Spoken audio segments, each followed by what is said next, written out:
In this video, we're going to go over some basic math skills that you need to be familiar with for everyday situations. We're going to cover addition, subtraction, multiplication, division, decimals, fractions, and percentages. I may add a few other topics in the course of this video, but let's go ahead and begin. So let's start with addition. What is 3 plus 4? Now, when adding small numbers, a quick and simple way to find the answer is to use a number line. So here's 0. Positive numbers are on the right side, negative numbers on the left side. So first, let's find the first number, which is 3. Now, what you need to know is that when you're adding, move to the right of the number line. When you're subtracting, move to the left. So we're adding 4 to 3. Thus, we need to move 4 units to the right. So this is 4, 5, 6, 7. Thus, 3 plus 4 is 7. So let's try some more examples. Let's say we wish to add 5 and 4. So let's start with the first number, 5. 5 is somewhere to the right of 0. And then add 4 to 5. 1, 2, 3, 4. So this is 6, 7, 8, 9. 5 plus 4 is 9. Now let's try some different examples. Let's say if we wish to add a negative number to a positive number. Negative 3 plus 5. What's the answer for that? So negative 3 is somewhere to the left of 0. So we're going to add 5 to it. 1, 2, this would be 3, and then 4, 5. So this ends at 2. Negative 3 plus 5 is 2. You can also reverse the numbers. Negative 3 plus 5 is the same as 5 minus 3, which is also 2. If you were to start at 5 and subtract it by 3, that is, go 3 units to the left, this would be 1, 2, and then 3, which will take you to 2 as well. Now, what about this example? What is negative 9 plus 4? Go ahead and try that. So negative 9 is somewhere to the left of 0, and we're adding 4 to negative 9. So we're going to travel 4 units to the right. 1, 2, 3, 4. So this is negative 8, negative 7, negative 6, negative 5. So negative 9 plus 4 is equal to negative 5.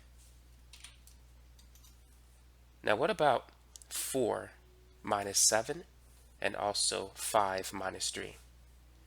So keep in mind, when you're subtracting, move to the left. So let's start with 5. Let's say this is 0 and 5 is over here. We need to move 3 units to the left. 1, 2, 3. So 5 minus 3 is 2. And then for 4 minus 7, 4 is to the right of 0. So we're going to go 7 units to the left. 1, 2, 3. This is 4. And then 5, 6, 7. This is negative 1, negative 2, negative 3. So 4 minus 7 is negative 3. Thus, drawing a number line really helps you in terms of when you need to add or subtract small numbers. Try this one. Negative 3 minus 5. So I'm going to put the 0 here. Negative 3 is to the left of 0, and we're subtracting it by 5, so we have to go 5 units to the left. 1, 2, 3, 4, 5. So that's negative 4, negative 5, negative 6, negative 7, negative 8. Thus, negative 3 minus 5 is equal to negative 8. Now let's try some harder examples. What is 6 minus negative 3? If you were to see that on the math test, what would you do? Whenever you have 2 negative signs next to each other, it's equal to a positive sign. A negative times a negative is equal to a positive number. So 6 minus negative 3 can be converted into 6 plus 3. You could change these 2 negative signs into a positive sign. And 6 plus 3, if you start with 6 and then move 3 units to the right, this will equal 9. Now what about an example that looks like this? Negative 7 minus negative 3. If you see that, we could do the same thing. we could change the two negative signs that are next to each other with a positive sign. So this is negative 7 plus 3. And then at that point, we could use the number line to get the answer. So starting from negative 7, we're going to travel 3 units to the right. 1, 2, 3. Negative 6, negative 5, negative 4. So negative 7 plus 3, which is the same as negative 7 minus negative 3, that is equal to negative 4. So that's how you can perform addition and subtraction with simple integers. Now, what about adding larger numbers? Let's say 23 plus 45. How can we do this? Well, in school, you've seen problems like this where you can just align them up together and then add. So first you would add 5 and 3, which is 8, and then 4 and 2, which is 6. And that's it for that one. Now what about this one? 35 plus 49. Well, we could follow the same process, but this one's going to be a little different. So first we would add 9 and 5. 9 plus 5 is 14. Now, we won't write 14 on the bottom. We'll write 4 and then carry over the 1. Next, we'll move to the next column and then add 1 plus 4 plus 3, which is 8. So 49 plus 35 is 84. Try this. Add 236 plus 185. Feel free to pause the video and work on that example. So we could use the same process here. 6 plus 5 is 11. Write the 1, carry over the other one. And then we're going to add this column of numbers. 1 plus 3 is 4. 4 plus 8 is 12.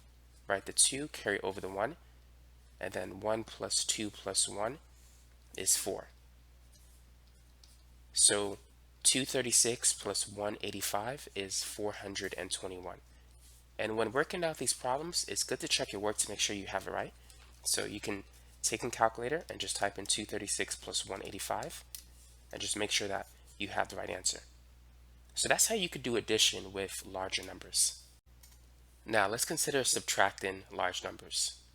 Try these 3 examples. 96 minus 63, 73 minus 45, and also 136 minus 58. So let's start with the first one. 96 minus 63. So what you're going to do is you're going to focus on each column and subtract the large number by the small number. 6 minus 3 is 3. Subtract the top number by the number on the bottom, because sometimes the top number is not always the large number. 9 minus 6 is 3. So the answer is 33 for the first example. Now for the second example, this one is different. So we're going to take the top number subtracted by the bottom number. 3 minus 5 is a negative number, so we need to do something different here. What we're going to do is borrow a 1 from the 7. So the 7 becomes a 6, the 3 becomes 13. Now we can subtract 13 by 5, which is 8. And then we can subtract 6 by 4, which is 2. So we have the answer. 73 minus 45 is 28, and you can confirm that with the calculator.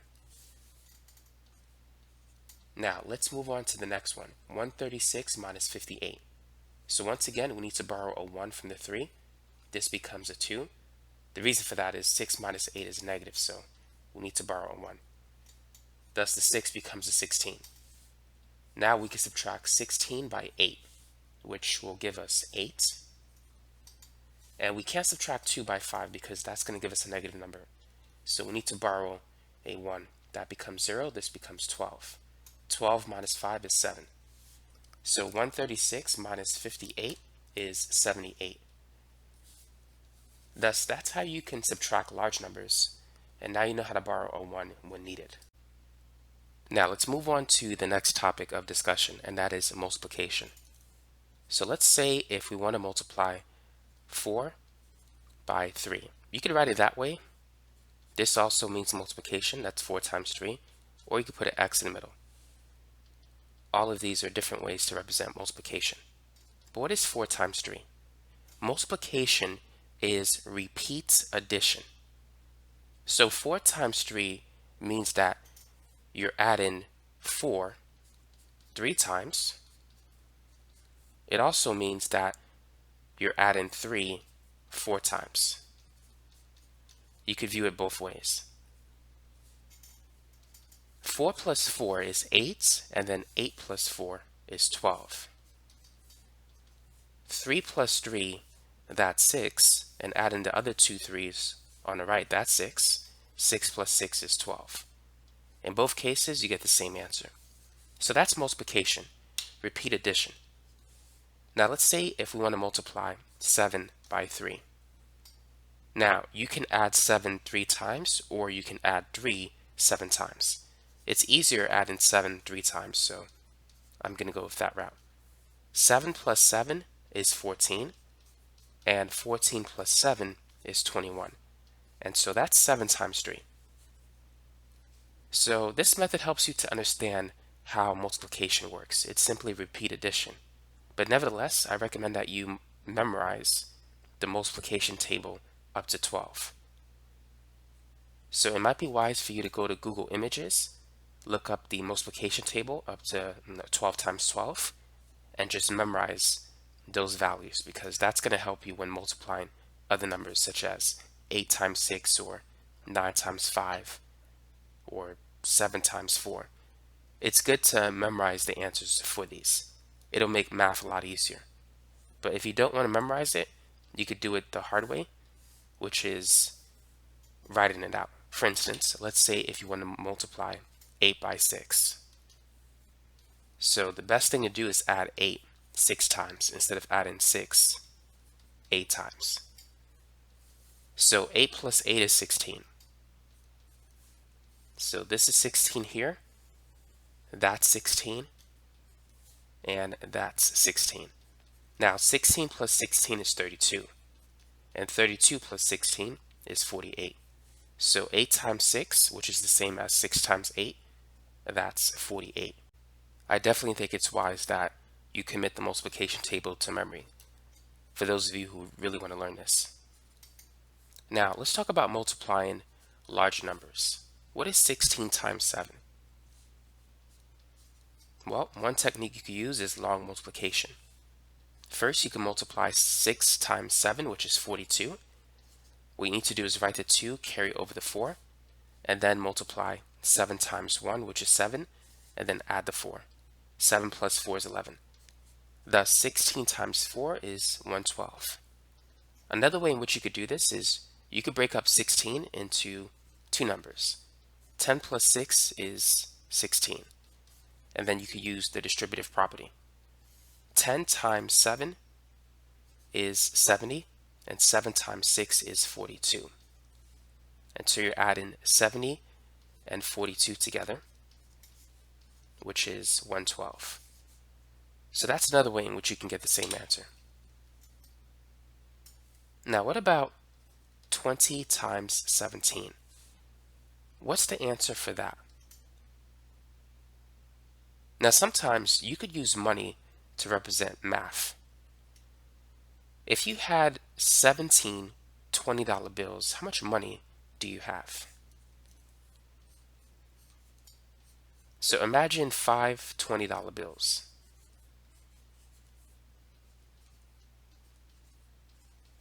5 $20 bills corresponds to $100. Now picture another 5 $20 bills. That's another $100. And then picture another 5 $20 bills. That's 100 as well. So right now we have 15 $20 bills. We need 17. 2 $20 bills is 40. So the total money you would have if you had 17 $20 bills is $340. So 20 times 17 is 340.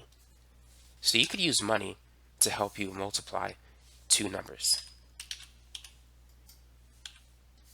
Now let's confirm our answer.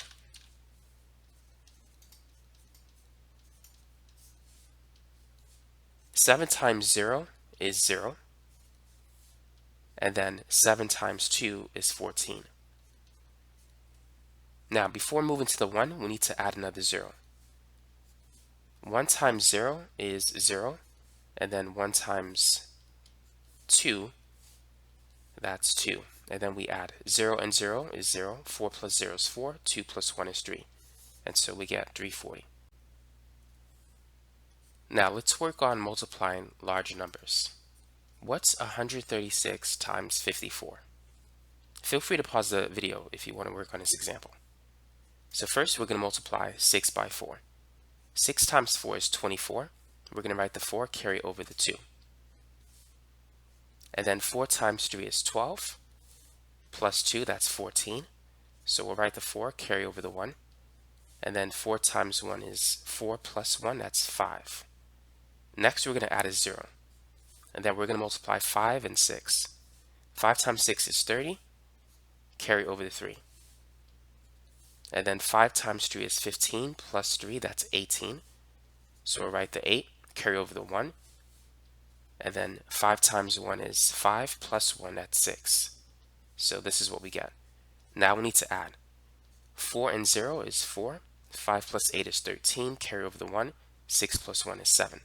So the answer is 7,344. And of course, it's wise to confirm that with the calculator. So that answer is indeed correct. Now what about multiplying decimal numbers? What is 0.25 times 13? Feel free to pause the video to work on that example. Now for this one, we could use money to get the answer. Imagine having 13 quarters. What is the value of money that you have? Now, 4 quarters corresponds to $1. And right now, we have a total of 12 quarters. So we need one more. The last one is just worth 25 cents. So the total amount of money that we have is $3.25. So we could say that 0.25 multiplied by 13 is 3.25. Now let's confirm it. So we have 5 times 3, which is 15, carry over the 1. 2 times 3, which is 6, plus 1, that's 7. And 3 times 0 is 0, but you don't need to write that. You could if you want to. Now move it to the next row, add a 0. Don't forget to do that. 1 times 5 is 5. 1 times 2 is 2. Don't worry about this one because we used that already. And that's about it. So now we're going to add. 5 plus 0 is 5. 5 plus 7 is 12. Carry over the 1. 1 plus 2 is 3. Now notice that we have two numbers to the right of this decimal. So in our answer, we're going to have two numbers to the right of the decimal. Therefore, the answer is 3.25. So that's how you can multiply decimal numbers. And that's how you can use money to illustrate the math problem and even get the answer. Now let's move on to multiplying certain types of large numbers. 10 times 10 is 100. 10 times 100 is 1,000. And here's a simple way to get the answer. If you multiply 1 by 1, you get 1. And then you need to add the zeros. Here we have 2 zeros on the left. The final answer will contain 2 zeros. For 10 times 100, we have a total of 3 zeros. So the final answer has 3 zeros as well. So let's say if we want to multiply 100 by 100. What I would do is multiply 1 by 1, which is 1, and then add the number of zeros that we have. We have a total of 4 zeros. So then I would just write the 4 zeros. So the answer is 10,000. Based on that, what is 50 times 100? Well, 5 times 1 is 5. And then we have a total of 3 zeros. So the answer is 5,000. If we want to multiply 30 by 200, I would multiply 3 by 2, that's 6, and then write the 3 zeros. So the answer is 6,000. Now if I want to multiply 40 by 600, this will be 4 times 6, which is 24, and then add the 3 zeros. So the answer is 24,000. What about these two? 700 times 800, and also 3,000 times 5,000. 7 times 8 is 56, and we have a total of 4 zeros. So this is going to be 560,000. 3,000 times 5,000, we can multiply 3 and 5 to get 15, and then we have a total of 6 zeros. So the answer is going to be 15 million. So that's how you can multiply large numbers. Now, let's say, for instance, you want to multiply 598 by, let's say, 802. So for something like this, if you want to get a quick estimate of what the answer is, you can round 598 to 600, and you can round 802 to 800. And so 6 times 8 is 48, and then you can carry the 4 zeros. So the answer is going to be close to 480,000. Now let's get the exact answer. 598 times 802. The exact answer is 479,596. So when dealing with large numbers, if you need to estimate the answer, this technique is very useful.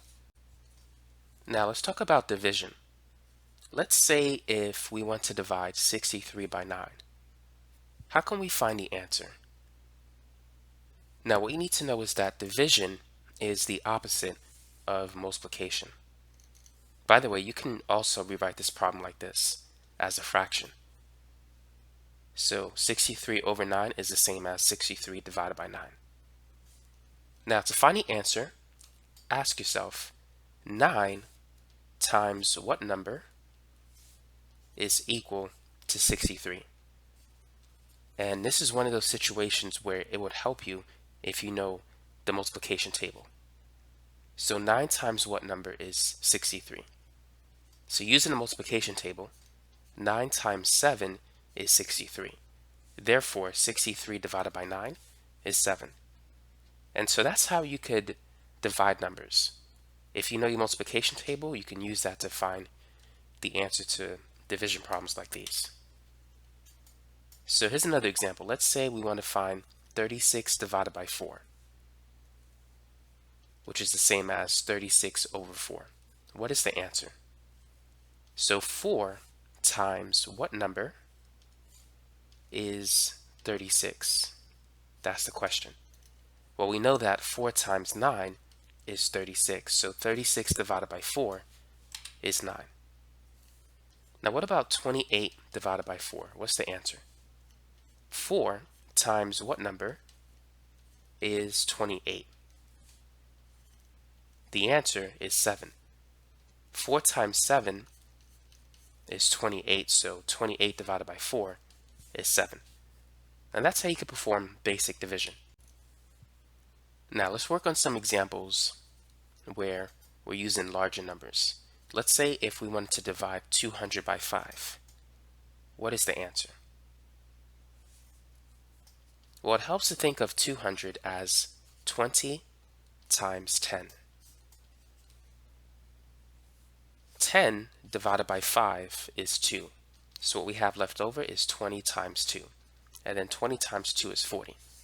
So 200 divided by 5 is 40. That's one way you could do it. Let's work on another example. 4,200 divided by 7. What's the answer? Well, 4,200, you could write that as 42 times 100. And then 42 divided by 7 is 6. So you have 6 times 100, which is 600. So that's the answer for that one. Now what about 24,000 divided by 40? If you see this, the first thing I would recommend doing is canceling a 0. So this becomes 2,400 divided by 4. 2,400 is 24 times 100. And 24 divided by 4 is 6. So you have 6 times 100, giving us the final answer of 600.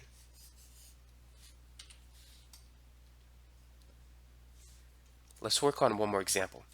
Let's divide 3,500 by 500. So like before, we could cancel zeros. So we can cancel 2 zeros on the top and on the bottom. So this is 35 divided by 5, which is simply 7. Actually, let's work on one more example, but this time with a much larger number. Let's divide 480,000 by 8,000. In this example, we can cancel 3 zeros. So this becomes 480 divided by 8. 480, we can break that down into 48 times 10. And 48 divided by 8 is 6. And 6 times 10 is 60.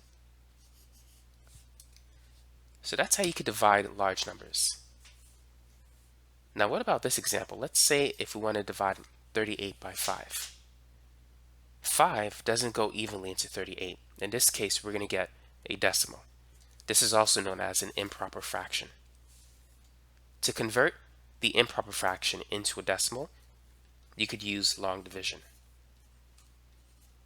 So 5 go into 38 7 times. 5 times 7 is 35. 38 minus 35 is 3. Now let's get it add a 0. 5, since we added a decimal point, we need to add it here as well. 5 goes into 30 6 times. 5 times 6 is 30, so 5 times 0.6 is 3.0. And so the remainder is 0. Thus 38 divided by 5 is 7.6. Let's consider some more examples. Let's say if we want to divide 43 by 8. Go ahead and work on that example. So first, we need to determine how many times does 8 go into 43. It helps to write down the multiples of 8, which I'll do over here. So we have 8, 16, 24, 32, 40, 48, 56, 64, and I'll stop it there. 8 times 2 is 16, 8 times 3 is 24, and so forth. So what you want to do is choose the highest multiple of 8 just under 43, and that is going to be 40. So 8 goes into 43 5 times. 8 times 5 is 40. Subtract the two numbers, you get 3. Now 8 doesn't go into 3, so we need to add a decimal point and add a 0. So how many times does 8 go into 30? 8 goes into 30 3 times.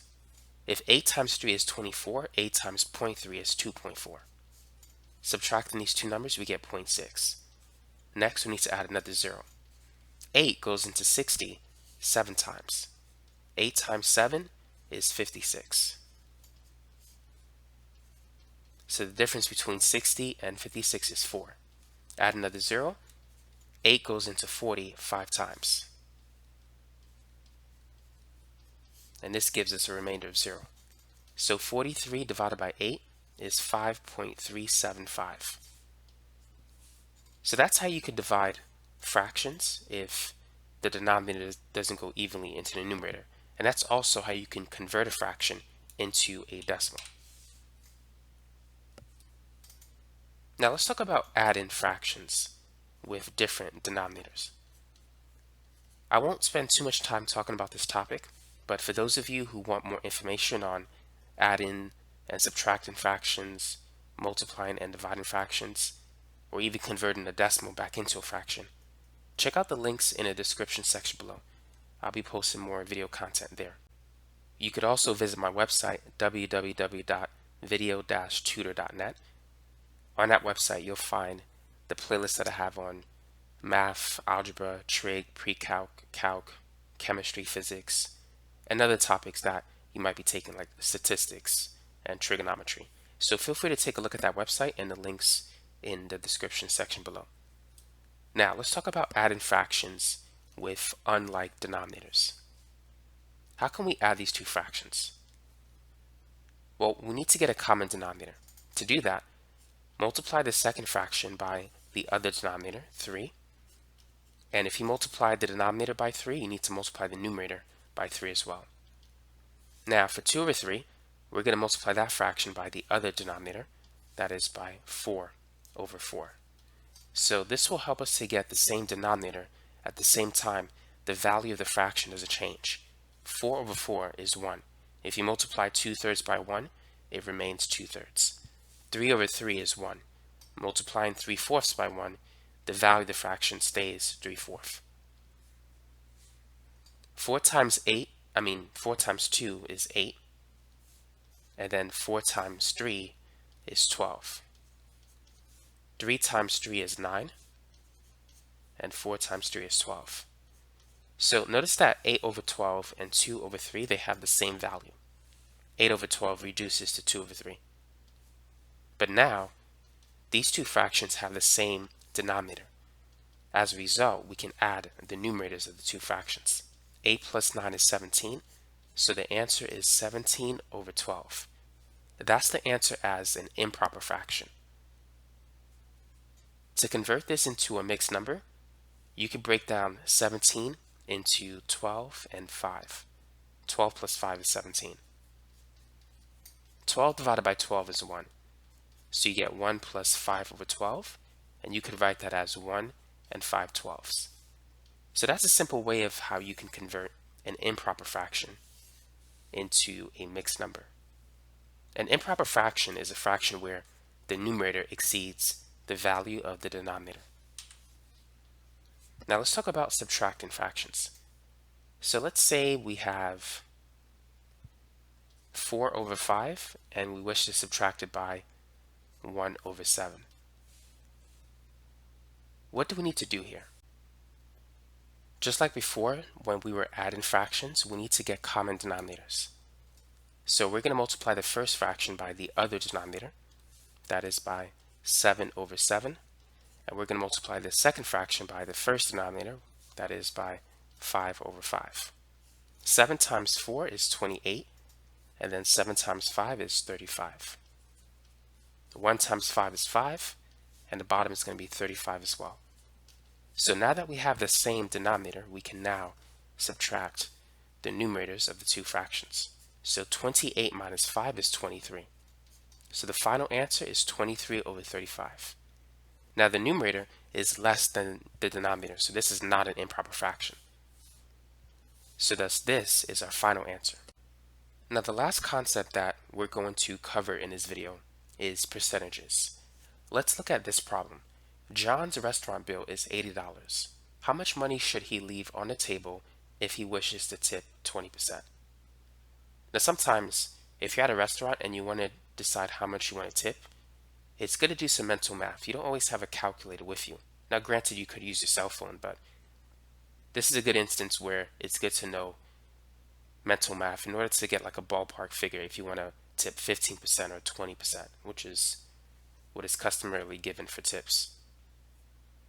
Now, in this problem, we're not looking for the total price, that is the $80 bill plus a tip. We just want to know the value of the tip that he should leave on the table. So in part A, we want to find out what is 20% of 80. So let's talk about how to do this mentally. First, what is 10% of 80? To calculate 10% of anything, move the decimal point 1 unit to the left. So 10% of 80 is simply 8. Now, if 10% is $8, how much is 20%? 20% is twice the value of 10%. So it's going to be twice the value of $8 or $16. So that's how much money he should leave on a table. The other way to calculate the value of 20%, take $80 and multiply it by 20% as a decimal. To convert a percentage into a decimal, divide it by 100, or you could move the decimal point 2 units to the left. So 20% as a decimal is 0.20. So if you were to type in 80 times 0.20, you would also get 16.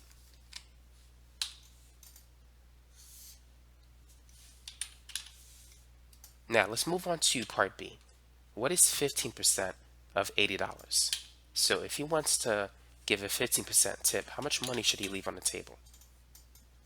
Well, we know that 10% is $8. What is 5%? 5% is half of 10%. So half of 8 is 4. Thus 5% of 80 is $4. Now to get 15%, we simply need to add 10% and 5%. So 8 plus 4 is $12. So if he wishes to give a 15% tip, he needs to leave $12 on a table. Now, what about 18%? Let's see how we can calculate that. If 10% is $8, what is 1% of 80? To calculate 1%, move the decimal 2 units to the left. 1% is going to be 80 cents. Now, if 1% is 80 cents, what's 3%? Well, 3% is 3 times the value of 1%, so it's 3 times 80 cents. We know that 3 times 8 is 24, so 3 times 80 cents will be $2.40. So to get 18%, we simply need to add 15% and 3%. So we need to add 12 and $2.40, which will give us $14.40. So that will be an 18% tip. That's 18% of $80. To confirm it, multiply 80 by 0.18. 80 times 0.18 is $14.40. Now let's work on another percentage-based word problem. By the way, for those of you who want more word problems on percentages, check out the links in the description section below. Number 2, Karen buys a laptop for $299. The sales tax is 7%. How much money should Karen give the store clerk? So in this case, it's best to use a calculator for this problem. The first thing we need to do is determine what 7% of 299 is. So let's convert 7% into a decimal. We need to divide that by 100. Thus 7% is 0.07. Multiplying 299 by 0.07 gives us $20.93. So that's the 7% tax that she's going to pay for the laptop. Now we're going to take that value and add $299 to it. So the total amount of money that she is going to give the store clerk is $319.93. So percentages is a part of math that is very important to know. When you're dealing with taxes, you need to know how much you're going to pay in taxes. And so having an understanding of percentages will help you to do that. Thus, that's basically it for this video. For those of you who like it, don't forget to hit that like button, comment, or even subscribe to this channel. Thanks again for watching.